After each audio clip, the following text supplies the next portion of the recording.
Kakapasok lang. Hala, grabe ang nangyari, halos mabaliw. Cheese Escudero muntik magkagulo sa Malacanang. Ano? Magkagulo, ha? Ano bang gulo yan? Gulo na naman? O false alarm? Ayan, hindi na pamakata natin yan. Ayan, syempre itong balitang ito ay nagbula kay Banat Kapanig TV. At ilalagay ko sa description box ang link ng channel ni Banat Kapanig TV para maging updated po kayo sa mga balita na kanyang inilalabas. Ayan, at syempre ako po ang inyong lingkod na si BT na magbibigay ng reaksyon at komento dito sa videong ating matutunghayan ngayon. At huwag na natin pagtagalin at sabay-sabay na nating panoorin ang laman ng video na hatid sa atin ni Banat Kapanig TV at bibigyan natin ng reaksyon ng balitang ito. Pasok! Pag-uusapan natin ngayon, ito po, no, yung kumalat na viral. Grabe po, viral talaga. Viral. Halos lahat po, kalat na kalat po to kung hindi nyo pa po napapanood. Itong viral, yung ininom po ni First Lady Lisa, yun pong wine ni, parang alam ko magto-toast dahil sa Independence Day, Vin de Honor. No? Kumbaga yung pinakita sa video, yung nakaraang reaction natin, is yung parang tumagay si ma'am. Hindi, malay natin tagay yun, no? Parang pare, tagay mo, shot mo, pare. Di ba, pag tayo napapadaan, sats may mga inuman dyan, di ba? Tapos biglang sasabihin, sa tropa, tagay, pare. Sige, sa shot lang. No? Hindi ko alam ang pagbasa talaga niyan. Basta Vin de Honor, yung in celebration of our Independence Day sa Malacanang. Alam ko may magtotos-tos yan. So, kalat na kalat. Tapos, siyempre, umani po yan ng iba't ibang reaction. So, kung ano-ano, yung mga reaction. Eto, tapos pati yung facial reaction ni BBM nung nakita niya, no? Tapos yung titig ni First Lady, ang dami pong version eh. May mga malulupit pa na ganito i-treat ni First Lady. Ako, it's not a big deal sa akin. Nagkamali. Dalawa lang naman yan eh. It's either na pagkamalan niyang waiter si Cheese Escudero. Tapos sinuli niya nung na-realize niya, di ba? Or siguro di ba iniinom ni Cheese. Tapos pinagkamalang waiter si Cheese. Para siguro nagulat si Cheese yun, no? Hawak-hawak niya, parang makikipag-toast lang siya, tapos biglang kinuha sa kanya. Hala, ba't ganun? Siyempre, naman natin, no? Medyo social yung mga ganyan, di ba? Medyo talagang yan ang balita talagang nakakagulantang. Dahil kala mo, lang, no? Toast, no? Tapos, pinagkamalang ka pang waiter bandang huli. Tapos kinuha, tapos nakita, ay, kay Cheese pala to. Siyempre doon na lang binalik. Sana madam, di mo na lang binalik. Okay, sorry. Wrong number. Ay, malay natin, di ba? Na lang yun. Tagay. Akala, siyempre, inaabutan ng tagay. Siyempre, kumalay mo si madam, di ba? Cowboy, di ba? Malay natin, ganun. Ghetto. Sanay siya sa ganong klaseng mga pakikisama. Di ba? Tropa-tropa naman kayo dyan. Kahit naman sino, pag medyo nagkaabutan ng tagay, basta tropa, aabutin mo talaga yan. Tagay agad. Sinadya niya. Pwede naman yun eh. Dalawa lang po yung tsorya na Kaya lang siyempre, mas marami nagsabi na sinadya kasi wala namang gano'n nagsabi na napagkamalan niya eh. Pareho po negative. Sinadya man o hindi sinadya. Negative ang dating kasi Senate President eh. Di ba? Alam niyo po, sa mga ganito pong pangyayari, siyempre, hindi na po tayo mag-expect na magbibigay ng pahayag yung Malacanang dyan. Kasi tingin nila, pwede nilang maliitin yung issue, no? Ayan po, sa simula't simula pa lang, yan yung sinasabi natin ng bakit may pangangailangan ng ang init. Bakit may pangangailangan po ng spokesperson? Di po ba? Kakaiba talaga kasi itong president na to eh. No? Yung mga kung may spokesperson po at araw-araw nagbibigay, katulad po naalala natin si Harry Roque. Sabado't Linggo lang po siya walang yung spokes hour, di ba? Yung mga ganyang bagay, na ipapaliwanag po yan doon, no? Wala walang venue para magpaliwanag ng mga, kasi may mga mangyayari pong ganyan na hindi naman po nararapat na, no? Hindi naman po nararapat na siyempre magpapahayag ba lagi ng yung Malacanang ng official statement kahit yung mamaliliit na ganyan. Pero yan po ang siguro hindi nila napapansinin yan, siyempre. Maliit nga lang naman yan. O kumbaga, nasa sa inyo na yan kung hahaluan nyo ng issue, parang ganyan. Kumbaga, siyempre, itong mga bagay na to is hindi makakaligtas sa mata, no? Sa mata ng agila. Mata ng lawin! Ayun pala, mata ng lawin. Ayan. Natanong sa mga spokesperson, dami na pong kinakailangan ipaliwanag eh. Ang dami pong kinakailangan. Sa totoo lang, siguro, isa yan sa magandang leadership quality ni Pangulong Duterte, yung very transparent siya sa nagaganap at hindi siya takot na harapin yung katanungan ng lahat ng mga media, 'di ba? Mapa local at mapa international. Sa akin no big deal. No big deal, no? Kasi ano pa ba big deal diyan? Kilala na naman natin yung pamilya na yan. Alam niyo yung ibig ko sabihin, 'di ba? Hindi po siya isa pa po sa pag-uusapan natin yung Senate building na napakataas Okay, napakataas ng presyo. Hindi po big deal yan. Madali pong masagot yan kung may spokesperson. Nagiging big deal po yan katulad po ng lahat ng issue ng pamahalaan na to kasi tumatagal. 'Di ba? Tatagal hanggang sa magsanga-sanga na. Yan po yung nung panahon ni Pangulong Duterte na kumbaga na-address kagad. Lahat ng issue na-address kagad. Yung mga makukulit na lang talaga yung nag-i-issue pa. Halimbawa, 'di ba? Kasi walang transparency. Yan pong kawalan ng spokesperson. Patunay po yan na ang hirap-hirap kunin. Yung ibig ko sabihin ng hindi na big deal yan. Mas malalaking issue nga hindi nila sinasagot eh. Yan pa ba sagutin? Yun po yung ibig ko sabihin. No? Hindi na nga sila makapagpaliwanag sa sobrang lalaking issue eh. Halimbawa, yung mga ayuda na yan, no? Ito pa ba ipapaliwanag nila yung pagkuha ng baso? Anyways, kasi parang ganyan na yung nagiging senaryo, no? Yung nakakulangan sa atin is hindi lahat ipinapaliwanag ang mga bagay na nangyayari ngayon. Yung mga pangyayari na yun. Diba? Pero sige, kahit hindi na ipaliwanag to, kasi maliit na bagay lang naman yan, yung pagtagay ni First Lady. Maliit lang yan. Pwedeng nagkamali, pwedeng sinadya, pwedeng, syempre, sinasabi ko nga, tagay ng tropa, di ba? Parang ganon. Pero mas maganda siguro, di ba, is yung tungkol naman doon sa mga big issues na nangyayari is dapat talaga sinasagot. Ang nangyayari kasi, hindi sinasagot, ngayon doon sila nagagalit. Syempre, pag hindi mo sinasagot, di ba, lalong binabato ka ng binabato. Diba? Kasi nga, hindi sinasagot, siguro guilty tong mga to. Kasi dalawa yan. Pwedeng hindi mo sinasagot, hindi mo pinapansin kasi hindi naman totoo. O hindi mo sinasagot dahil totoo, hindi mo alam ang sasabihin mo. Pero syempre, ikaw naglilingkod ka sa bayan, nagkakaroon ka ng malaking issues. Diba? Dapat talaga isinasagot mo. Kailangan malaman ng taong bayan kung ano yung kasagutan sa bawat ibinabato sa iyo. Hindi mo pwedeng baliwalain yun kung malaki yung problemang ibinabato sa iyo.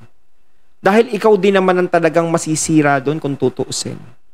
Dapat matuto kang harapin. Lahat. Ultimo yung katanungan ng mga media, ng mga ganto, ganyan. No? Mas maganda nga yung nalalaman ng taong bayan kung ano talaga yung nagiging sagot mo eh. 'Di ba? Mas nagiging open ka sa kanila. Mas ipinapaliwanag mo sa kanila kaysa yung nakatahimik lang. Kasi kapag nakatahimik ka, sinasabi ko nga, maraming maiisip sa yung hindi maganda. Tapos ang nangyayari, kapag hindi mo sinasagot, tapos may mga salita silang ganito, ganyan, o na ibibintang na sa'yo, is, yan, nagagalit na, ganito, parang may nagagalit na, naiinis na, pinapatanggal, pinapahuli, di ba? Ganun ang nangyayari. Hindi ko sasagutin yan, ipatatanggal ko na lang kung sino yung nagtanong na yan. Oh, 'di ba? Kapag pinatanggal, lalong magiging malaking issue. 'Di ba? Lalong maraming maiinis. Imbis na bumango ng bumango ang iyong pangalan, is lalong nasisira dahil doon. Siyempre si Chis Escudero dahil bagong-bagong Senate President, apektado siya, di ba? Apektado siya yung it may appear kahit hindi man ganun, di umano. Di ba? It may appear na para lang talaga siyang ganun nga ang treatment sa kanya, no? Parang tinitreat siya na ano ba to, waiter? O na pagkakamalang waiter. Kasi ano man yung purpose. Ano man yung purpose. Opo, tama po 'yun, pinalalaki natin. Dapat hindi naman lumaki, 'di ba? Tama ka, Noli. Bakit lumalaki? 'Di ba, Nold? 'Di ba? Bakit kaya lumalaki, Nold? Kasi nga kulang yung pamahalaan, no? Ito unang-una pa 'to eh. Tama ka naman, bakit ko pinalalaki? Hindi po ako nagpapalaki. Tulog nga ako ngayon maghapon eh. Nasa galaan nga ako maghapon eh. Malaking issue na siya paggising ko. Si Badong ba nagpapalaki? Ang sinasabi ko, kung mayroon na sana na sistema itong pamahalaan, nasasagot sana yung mga according sa inyong mga loyalista, ay maliliit na issue. Di ba? Yun lang yun. Pwedeng sagutin to, pwedeng hindi sagutin to. 'Di ba? Pero kung lumalaki yung issue na 'yan, yung pagtagay nga ni FL, 'di ba? Malay natin ganun ang sagot nila, 'di ba? Akala kasi namin nandoon kami sa kapitbahay lang namin, yung yung parang umattend lang kami ng isang party. Tapos may nagiinuman sa labas, syempre tropa tayo. 'Di ba? Isang baso, isang ihi, tagay lang. 'Di ba? Isang tagay sa tagumpay. Lumalaki. Sabi mo nga, maliit na issue. Pero bakit lumalaki? Kasi wala kayong sistema ng pampaliit ng issue. Maliit na sunog, walang pampatay ng maliit na sunog. Kahit na napakaliit na sunog yan, kung wala kayong sistema, paano yan papatayin? Saan ba nagmula yung mga malalaking sunog? Sa maliit muna. Malaki na kagad yan? Nung nagsimula, malaki kagad? Hindi. Pwede nga nagsimula lang yan sa sigarilyo. Ganon din po yung mga issue ng pamahalaan. Ansang katutak. Di ba yan yung lagi natin puna? Dehin bukiki, hindi sasagutin, pasasaan ba? Makakalimutan din yan. Yun po yung pagpuna natin dun, yung hindi mo tinitreat. Katulad niyan, treatment yung mga loyalista, maliit na issue yan, hindi dapat pinag-uusapan. Dun nadadali yung boss nyo. Tsaka kaya nagkakagulo eh. Hindi maintindihan yung sitwasyon eh. 'Di ba? Sinasabi ng iba, parang ang gulo-gulo na ng gobyerno natin ngayon kasi hindi nila maintindihan kung ano na yung nangyayari. Dahil walang nagpapaliwanag, hindi ipinapaliwanag sa lahat ng mga tao. 'Di ba? Yun lang naman yung hinihintay, yung mga pagpapaliwanag sa lahat ng mga nangyayari ngayon. Kasi hangga't tahimik ka, hindi ka nagsasalita, tapos may mga nangyayaring ganun. 'Di ba? Hindi mo sinasagot, magtataka yung mga tao, bakit ginagawa to? 'Di ba? Ngayon, kung talagang sasagutin mo, kaya ako po ginagawa to kasi ganito, ganyan, 'di ba? Kaso syempre, walang nakukuhang sagot ang mga tao. Kaya patuloy silang nag-iisip. Nagiging palaisipan, yung iba binibigyan ng masamang kahulugan. 'Di ba? Kaya mas maganda yung nag-o-open up ka sa mga tao bilang leader. 'Di ba? Kailangan nagsasalita ka, ino-open mo sa lahat ng mga tao, nagkakaroon ka ng paliwanag, may nakahandang paliwanag ka doon sa mga gagawin mong bagay. Kasi alam ko, hindi naman gagawin niya ng kahit sino o kahit sinong leader kung wala kang dahilan. Nadadali yung Pangulo ng Pilipinas. Pwede naman talagang maliit na issue. Kay Duterte nga, ang lalaki ng issue. Kay Duterte, ang dami niyang kinalaban. Pero wala, hindi lumalaki. Kaya PRRD kasi, talagang kahit maliit o malaki is sinasagot niya agad. Kaya nagkakaroon ng paliwanag yung mga tao na naliliwanagan sila sa nangyayari. Oh, syempre, ito nagkasalita si FPRRD. Itong to, ganto, ganyan, ganyan, ganyan. O ganto, ganto, ganyan. 'Di ba? Oh, galit si FPRRD dito kasi may ginawa ganto, kaya niya pala ginanon. Gaya nung Channel 2, 'di ba? Kung bakit nawala. Oh. Kumbaga, pinaliwanag niya kung bakit. 'Di ba? Hindi niya naman tinanggal 'yon dahil gusto niya lang din. O sasabihin naman ng iba, kasi pine-personal ni FPRRD kasi galit. Syempre, 'di ba, yung nga yung naging usapan, 'di ba? Yung parang hindi sila nakapagbayad ng buwis. Syempre, kung ikaw naman malaki, dapat nagbabayad ka ng buwis. 'Di ba? Kaya doon sila na pasara. Murahin niya yung mga oligarko. Kayang-kaya. Hindi lumalaki kasi nilulutas agad. Oh. Yun yung sinasabi ko. Maliit at malaking issue, pag hindi mo nilutas yan, problema rin yan. Kumbaga sa sugat, maliit pa lang gamutin mo na. Baka lumala pa yan. Baka ma-infection yan kapag pinabayaan mo. Simple lang yan. Ano lang yan? Alam niyo kung ano lang ang simpleng problemang ganyan? Spokesperson lang. Ang tanong, may spokesperson ba? Hindi po ako nakikialam. Best practice na. Lahat po ng presidente may spokesperson. Vice President ka, may spokesperson. O parang walang expose. Parang walang spokesperson si PBBM, no? Siya lang talaga lagi yung nagsasalita. 'Di ba? Baka kailangan talaga ng spokesperson ni PBBM para mas mapaliwanag kung ano yung mga ginagawa niya ngayon, 'di ba? Tsaka yung mga ibinabato sa kanya para mapaliwanag ng maayos. Kasi syempre, kung puro ka paliwanag, ikaw puro ka paliwanag, busy na ako, tapos papaliwanag pa ako. Kung ganun yung gagawin ng spokesperson, busy ako, ikaw na magpaliwanag, alam mo na, gagawin mo.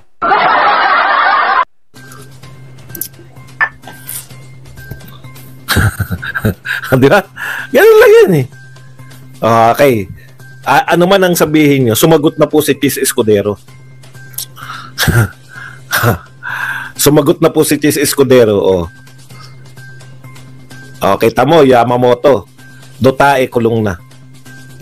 Talaga? Di fake news kanyan. Yeah? Paano makukulong?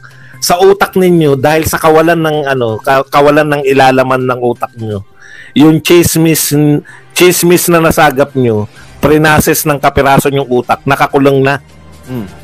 Si Duterte nakakulong na. Nakakulong na. Di ba? Hindi, you are, lahat po kayo, nami-miss nyo po yung point ko eh. Ang point ko po, ganito. Simple lang po.